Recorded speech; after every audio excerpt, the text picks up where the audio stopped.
গালিব, কুরবানির ঈদে চাহিদা স্বাভাবিকভাবে পেঁয়াজের বেশি থাকে, পেঁয়াজের চাহিদা বেশি থাকে। সেই চাহিদার কারণে আমরা দেখেছি যে এক দফা ঈদের সময় পেঁয়াজের দাম বেড়েছিল। ঈদ শেষে যে দামটা বেড়েছে সেটি অনেকটা গতি আরও বেশি সঞ্চার হয়েছে, আমরা সেটাই দেখতে পাচ্ছি। অর্থাৎ সপ্তাহ ব্যবধানে পেঁয়াজের দাম কেজিতে 10 টাকা পর্যন্ত বেড়েছে খাতুনগঞ্জের পাইকারি বাজারে। আমরা আজকের বাজারে দেখতে পাচ্ছি দেশি পেঁয়াজের দেশি পেঁয়াজের দাম আগের তুলনায় 8 থেকে 10 টাকা পর্যন্ত বেড়েছে। আজকের বাজারে বিক্রি হচ্ছে কেজি 82 থেকে 83 টাকা পর্যন্ত, যা এক সপ্তাহ আগে বিক্রি হয়েছিল 74 থেকে 75 টাকায়।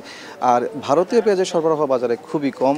সেক্ষেত্রে এখানে যারা ব্যবসায়ী আছেন তারা বলছেন মূলত এলসি করতে আগ্রহী হচ্ছেন না এখানকার ব্যবসায়ীরা, কারণ এলসি করতে গেলেই পেঁয়াজের দাম অনেক বেশি পড়ছে, তারা এমন অভিযোগ করছেন। আর দেশীয় পেঁয়াজের সরবরাহও কম রয়েছে বাজারে। সেক্ষেত্রে তারা বলছেন এখনও পর্যন্ত খাতুনগঞ্জে সবগুলো দোকান খুলেনি, একই সাথে চাহিদাও অনেকটা কম, যার কারণে এখানে পেঁয়াজের দাম বেড়েছে।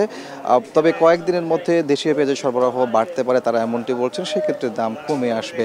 অন্যদিকে আমরা দেখতে পাচ্ছি রসুনের দাম অনেকটা সপ্তাহ ব্যবধানে 20 টাকা পর্যন্ত কমেছে। আজকের বাজারে আমরা দেখতে পাচ্ছি রসুন বিক্রি হচ্ছে কেজি প্রতি 155 থেকে 160 টাকা।